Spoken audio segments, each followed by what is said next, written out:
PBB collab. Grabe, napaka-successful ng season na to.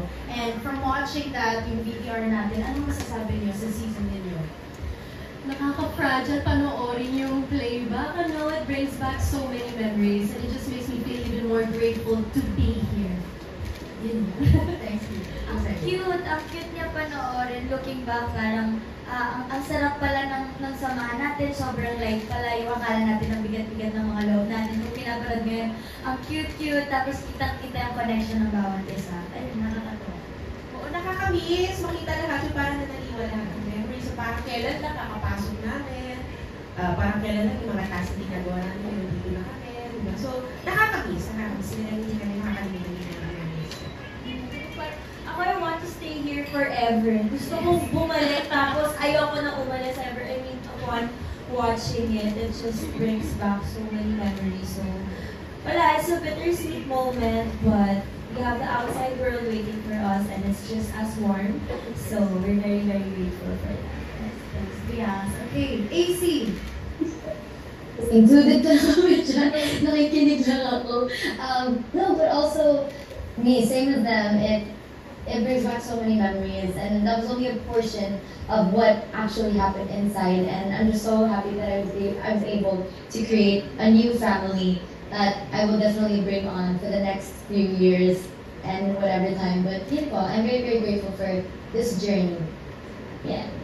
Thank you, AC. Last but not the least, Emilio. Oo, grabe. Sobrang saya naman ito. Lahat ng mga memories na yan.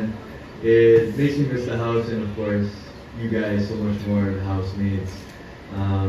PBB really changed my life, and I think it's really been one of the biggest blessings for me. I'm so grateful that I was able to make connections with these housemates in front of you, and of course, everyone from GMA as well. So yeah. Thank you so much, Emilio. And kita-kita naman that this season, it's true, brought a lot of connections. Not only that, alam naman natin that finally we were able to collaborate with our Kapuso artists. Kaya shout out din sa ating mga Kapuso housemates watching us. Thank you guys so much for being a part of this very big season of PBB. Pero huwag na natin patagalin pa, guys. Of course, syempre alam naman natin, mainit na yung panahon ngayon. Pero mas magiging mainit pa with our friends from the media dahil they have their questions for you guys. Kaya now we are gonna open the floor to some of our friends from the media. Okay, so first up, we have our question from John Bueno of kumagkaw.com. This one is for AC. Alright, AC, what have you learned in this PBB journey? Like what I said in my previous interviews, it's something that Kuya told us during one of our first punishments, was our mistakes don't define us. They are moments in our lives that just happen because, again, we're not perfect, but what matters the most is moving forward and learning from it. And I will not let my mistakes define me. A lot of people in the outside world do, but I don't.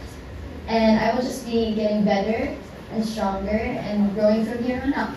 So yun po, mistakes don't define me.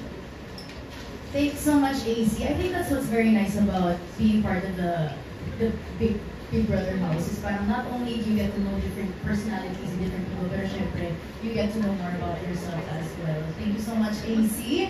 Okay, next question from John Bueno is for Kira. Yes. All right, Kira, you've done pretty good in movies even before you went inside PBB. So what do you think you have gained from staying there, and how do you use it to become an even bigger star? Bigger star. Bigger star, yes. I would like to use respected actor po sana. Yun na lang.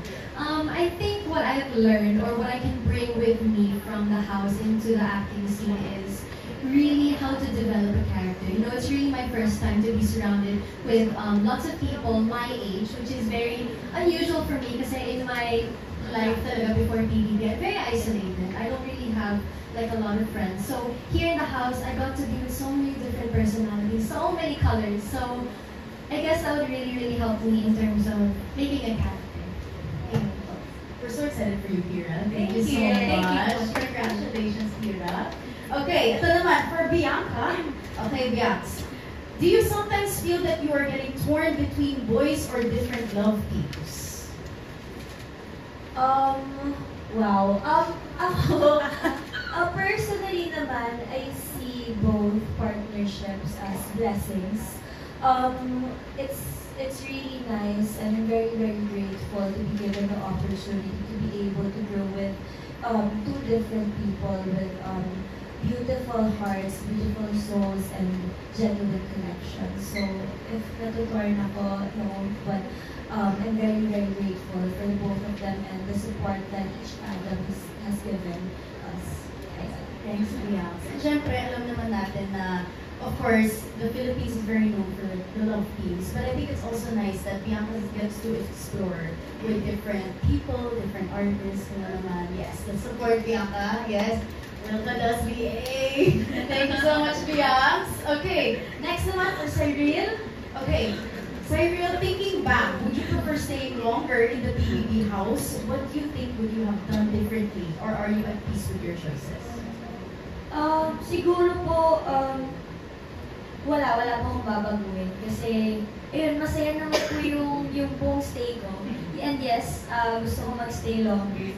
Kung sakali, magiging consistent lang siguro ako the way I treat each and every one, the way I care for them, the way I listen to Kuya, and yung motivation ko, yung fire sa loob ko, patuloy lang siya. Feeling ko talaga walang magbabago kasi wala naman ako pinagsisiyan sa buong stay ko sa loob. We're so proud of you, Cyril. Yes, thank you. Oh, diba? Content siya. I love it. Thank you so much, Cyril. So much. Okay, ito naman for Emilio. Okay, Emilio. Do you feel a lot more independent now and have carved your own path and not in the shadows of your equally good-looking brother? Well, shout out to my brother Nick. I never felt naman that I was in a shadow, but of course, you know, in my 1 year in this industry, I really felt like I've grown as a person. This industry has taught me so many things, grabe dami ko talaga natutunan, especially dito sa bahay ni Kuya. I think I'm still a work in progress. Marami akong, there are many things I'm happy about, but I know that I have so much more to learn, and I'm just ready for it. Thank you so much, Emilio. Yes, diba? We're so happy din for Emilio. I think kahit na Emilio comes from a well-known family, parang it's nice that he is able to grow in his own path, diba? Congratulations, Emilio. Okay, last but not the least for Ate Clang. Ate Clang, your question is, sino ba talaga ang favorite mong anak? Yan ang tanong. Ate Clang. Oh my God, thank you for the wonderful question. I beg to disagree. Second emotion. Sino paboritong anak? Well, lagi ko naman yun naman ang sagot. Lahat ko naman lahat. Actually, nagulat nga ako, dami ko ng anak ngayon.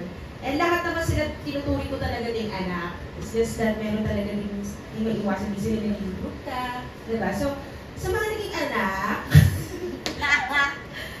lagi ko naman sinasabi si Esther at si Will. Yan. Yung mga matuturi si Adam sa akin. Lalo na si Esther. So yan, yung mga close ko talaga. But super love ko naman lahat. People know yung love ni Mom, di ba? I love it. Thank you so much, Ate Clang. And thank you to John Bueno for your questions. Thank you, John Bueno. Okay, ngayon naman, we have a question from Juno Reyes of Raptor. Alright? Hi, Juno. Hello. This question is for Emilio. So you took on the lead role of Uno in Love at First Sight. First things first, are there any parts of Uno that you see?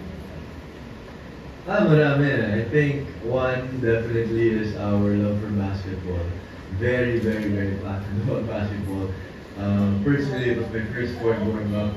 I played it all throughout high school. Naglalaro competitively of part of varsity for over 10 years of my life. And secondly, I think isa din very, very close to my mom. I also grew up in a single mother household. So, doon kami nagkakaparehong Uno. And yeah, so I think those are the two similarities that we have. So, were there any parts of your stay in PBB that you also think help you, like in your craft as an actor, as you take on more roles in the future? I think, yeah, definitely. Kasi ang dami talagang personal growth na nangyayari sa bahay. And I think lahat ng mga housemates ko will agree with me when I say na you really learn a lot more about yourself, you know, pag nasa bahay ka. Kasi marami talagang mga times na you're really thinking with your thoughts, you're able to reflect. Kasi sa bahay, it's very unique talaga kasi you're really able to block out all the noise. Diba? Parang you're really just there with your housemates. You're there to connect. And within that connection, napapag-reflect ka rin sa buhay mo. Kung sino ka talaga. And napapalabas talaga yung totoo. Kasi that's the special thing about Kuya's house eh. Talagang lalabas at lalabas yung tunay mong kulay. So, yun.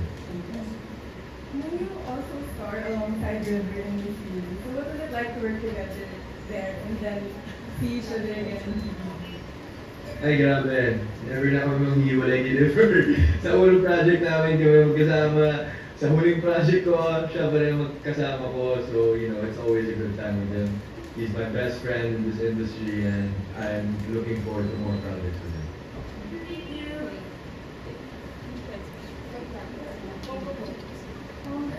These questions are for Donnie. So, on the show, and we saw also a while ago sa Playback, you came out as bisexual. And I don't know if you knew, like, when you were in the house, but it was really celebrated by Filipino on the internet. But when you were in the PBB house, how did you think people would react, like the people in the outside?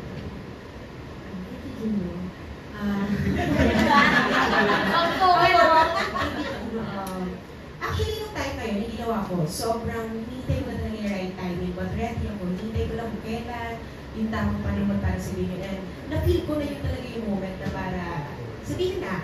And by that time, wala, hindi ko iniisip kung ano yung iniisip ng tao sa labas. Ang importante sa akin yung present namin doon at that time. Sobrang, ang nangibabaw sa akin was happiness and excitement. Sabi ko, bahala na kung tatanggapin ako para sa labas. Yung pinipray ko, I hope sana mahalin pa rin nila ako, di ba bago pagtingin sa akin ng mga sumusuporta sa akin sa labas. Ayun, so yun ang pinipray ko, but yung nangyayari talaga yung gusto ko na talagang gawin is maging totoo na sa lahat, sabihin na yung nagago na tinatago, and ayun, sobrang happy ko, hindi ko naman talaga pinagsisihan. And then sa mga susunod na taon, how do you envision like the representation of the LGBT community gets in the industry? Well, sana ngayon naman tingin ko mas talagang tinatanggap na tayo, tinatanggap na kami, no?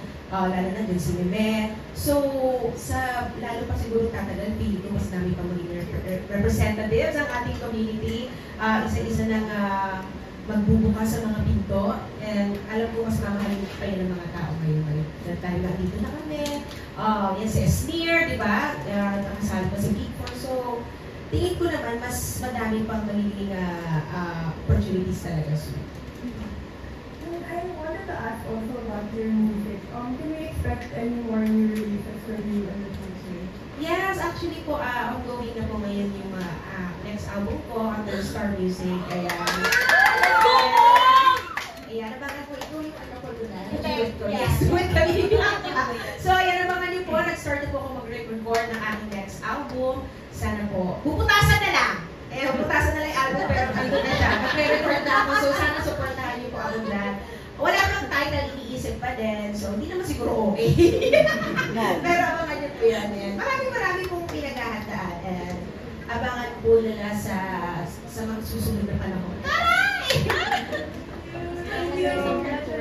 Yan, and yes, pati ba, this September pala magkakaroon din po ako ng solo concert.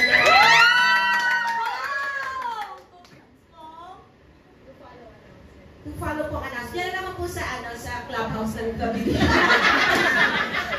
Pero tayo lang, intimate. Ayun. Pero abangan niyo po yung this September 26.